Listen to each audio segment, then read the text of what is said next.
Nagsimula na si Reyna Uwito sa pag-iipiya sa ibang mga prinsipe gamit ang Little Eye. Nag-umpisa siya sa silid ng ika-13 prinsipe na si Mariam sapagkat katabi lamang ito ng kanilang kwarto. Sinusulat din ng Reyna ang kanyang mga obserbasyon at nakikita sa silid, katulad ng pagkakaroon ni Mariam ng 18 tagapagbantay sa kanyang kwarto at ang pagtataglay ng bata ng Guardian Spirit Beast na inihawig ni Uwito sa mga dinosaur.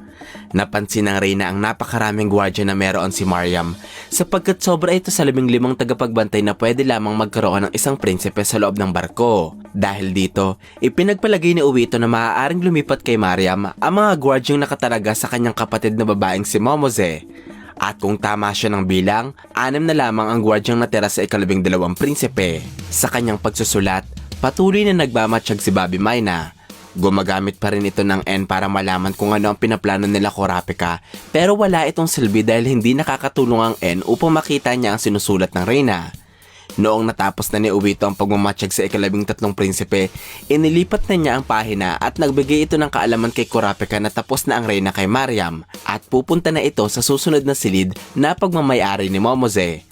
Nag-aalala si Kurapika sapagkat inabot ng higit sa 1 oras si Uwito para lamang sa isang prinsipe. Nangangahulugan ito na 3 oras ng aktibo ang Emperor Time na kinakailangan para mapahiram ng Hunter ang Little Eye kay Uwito. Matatandaan na sa bawat segundong gamit ni Kurapika ang Emperor Time, nababawasan siya ng 1 oras sa kanyang buhay. Sa madaling salita, dahil sa 3 oras ng ginagamit ng Hunter ang kanyang kakayahang ito, nawala na siya ng 1 taon at 3 buwan mula sa kabuuan ng kanyang buhay. Bukod dito, nag-aalala din si Kurapika sa hangganan ng kanyang katawan sapagkat ang paggamit ng kanyang mga pulang mata ay labis na nakakapagod kaya maaaring anumang segundo ay bumigay ang kanyang katawan dahil sa panghihina. Napakalaki ng sinusugal ni Kurapika para lamang makakuha ng mga mahalagang impormasyon mula sa ibang mga prinsipe. Hindi ito alam ni Uwito na kasalukuyang kinokontrol ang ipis para pumasok sa kwarto ng ika-12 prinsipe. Noong nasa loob ng insekto, nagtaka siya dahil sa napakadilim na silid ni Momoze. Inakala niyang wala ito dito, subalit noong kanyang tinitigan ng maigi ang kama, nagulat siya sa kanyang nakita sapagkat ang batang prinsipe ay sinasakal na ng isang gwardya. Sumigaw si Uwito, tumayo sa pagkakahiga at tatakbo na sana siya palabas ng silid kung hindi siya hinarangan ni Kurapika.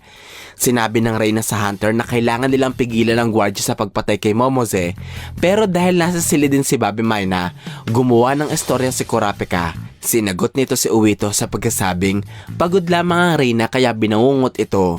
Kinausap ng Hunter ang Reyna sa pamamagitan ng earpiece na kasama ng stealth dolphin. Pinaalala ni Kurapika kay Uwito na nasa silid si Bobby Mayna at hindi pa nito alam na nakakagamit din ng nenang Reyna. Napatigil si Uwito. Pero imbis na makinig kay Kurapika, hinaltak niya ang kanyang braso mula sa pagkakahawak ng Hunter at sinabi niya ditong wala na silang panahon para maglaro. Kaya kung ayaw ni Kurapika na iligtas si Momoze, si Uwito ang gagawa nito. Hindi na napigilan pa ng Hunter ang Reyna, kaya inutusan niya si Bill na tawagan ang silid ni Prince Momoze. Sa gitna ng komosyon, nagsalita si Bobby Mayna. Pinaalala nito na hindi ikokonekta ng operator ang kanilang tawag sapagkat hindi sila nagsisilbi sa mas matandang prinsipe. Kaya para matulungan sila, si Bobby Mayna ang tatawag sa silid ni Prince Momoze bilang isa siyang sundalo na naglilingkod mismo sa kakin. Nagtaka si Kurapika sa motibo ni Bobby Mayna, pero hinayaan niya itong tumulong sa kanila. Huli na ang lahat.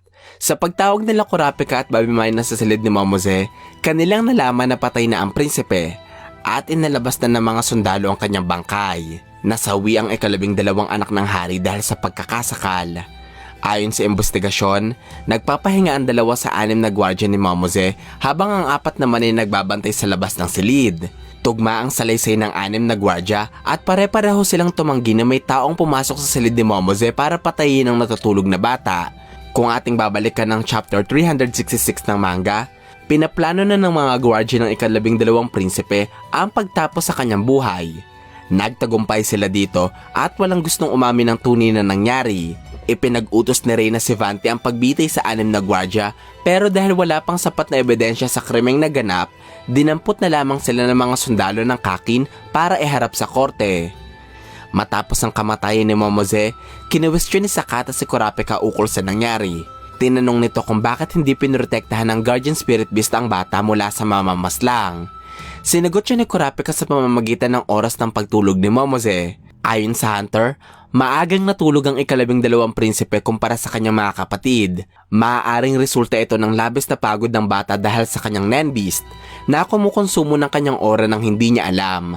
Sinaad din ni Kurapika na kung isa ang guardian spirit beast ni Momose sa mga Nenbeast na umatake sa kanila, tiyak na magre-resulta ito para maubusan si Momose ng lakas at enerhiya.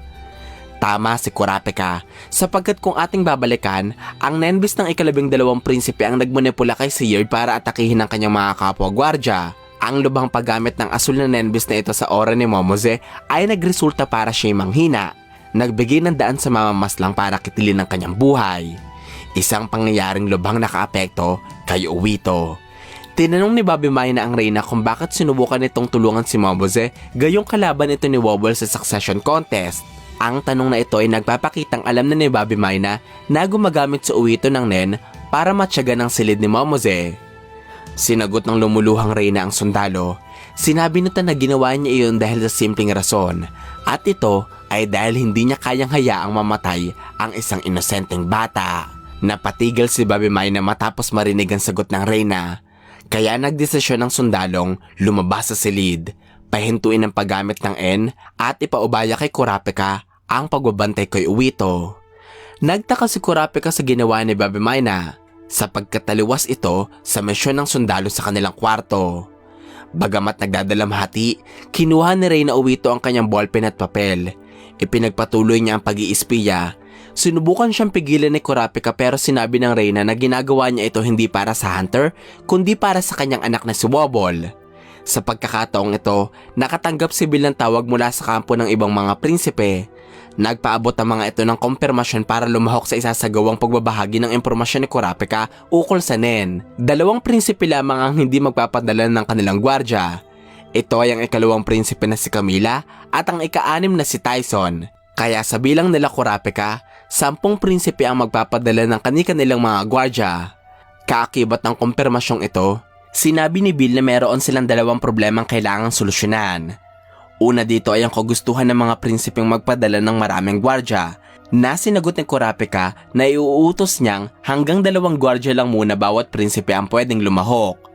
Habang sinasagot ng Hunter si Bill, tumibok ng napakalakas ang kanyang puso. Nagdidilim rin ang kanyang paningin, at noong sasabihin na ni Bill na tungkol kay Zhonglei ang ika-2 problema na kinakaharap nila, biglang nawala ng malay si Kurapika at bumagsak sa sahig. Resulta ito ng napakatagal niyang paggamit ng Emperor Time. Samantala, sa silid ng kapatid ni Momose na si Mariam, masama rin ang loob ng Hunter na si Hanzo dahil sa pagkamatay ng orihinal na prinsipeng kanyang binabantayan na si Momose. Naiinis siya sa kanyang sarili dahil hindi niya naprotektahan ng bata at nagagalit siya sa kung sino mang walang konsensyang gumawa nito. Kasama si Biscuit, nagsaspecha sila na maaaring may kakayahang makalikha ng doppelganger o clone ng isa sa mga gwardya ni Mariam. Nangangahulugan na kaya pa nitong pumaslang kahit nakakulong sa bilangguan ng barko. Nakuha ng 2 ang konklusyong ito dahil sa testamento ng kampo nila Kurapika at dahil sa salaysay ng 6 na gwardya ng ika-12 prinsipe. Sa pag-uusap ng 2 bihasang Nen users, sinabi ni Hanzo na bilang isang ninja, may kakayahan na rin siyang lumikha ng doble ng kanyang sarili. At ang kakayahang ito ay nangangailangan ng matinding atensyon. Dahil sa paliwanag ni Hanzo, naisip ni Biscuit na kung ito ang kailangan para makalikha ng clone, napakalaki ng tsansa na ang pumatay kay Momose ay ang 2 gwardya nagpapahinga sa kanilang silid noong naganap ang krimen. Napaisip ng malalim si Hanzo at sinabi niya na pagbabayarin niya ang pumatay sa ika-12 prinsipe. Habang nagaganap ang mga pagpaslang, tuloy-tuloy ang ika-4 na prinsipe na si Cherdnik sa pagsasanay ng paggamit ng Nen. Ginagabayan siya ni Teta, pero ang katotohanan ay sinusubukan ng babaeng gwardya na pabagalin ng napakabilis na pagkatuto ni Cherdnik ukol sa kapangyarihan. Tinanong ng ika-4 na prinsipe ang gwardya kung totoo ang impormasyon na ibinahagi ng kampo nila Kurapika, na kaya nilang matuto ng Nen sa loob lamang ng 2 linggo. Napakalaki ng diferensya nito sa 6 na buwang sinabi ni Teta na kailangan para maturuan si Cherdnik ng Nen. Sinagot siya ng babae sa pagkasabing kung posible ito, siguradong delikado ang prosesong gagawin nila Kurapika, Kaya kampante si Teta na mas mabisa ang pamamaraan niya. Tinanong ng ika-4 na prinsipe ang gwardya kung ano ang kanyang huling kahilingan bago mamatay. Lumapit ang nakakatakot na guardian spirit beast ni Cherdnik kay Teta, kaya agarang nanumpa ang gwardya na nakakatiyak siyang tama at mas mabilis ang pamamaraan niya. Sinabi ni Cherdnik kay Teta na ang pinakaayaw niya sa lahat ay ang mga taong sinungaling, kaya tinanong ng prinsipe kung mapagkatiwalaan niya ba ang gwardya. Habang nakatutok ang mukha ng Nine Beast ni Cherdnik sa mukha ni Teta, lakas loob na sumagot ng babae sa prinsipe ng oo. At mula dito, lumipat ang eksena sa pagtalsik ng dugo ng babae sa sahig. Kung makakapaghiganti ba si Hanzo, kung anong nangyari kay Kurapika at kung anong naging kapalaran ni Teta, ay dapat nating abangan sa susunod na kabanata.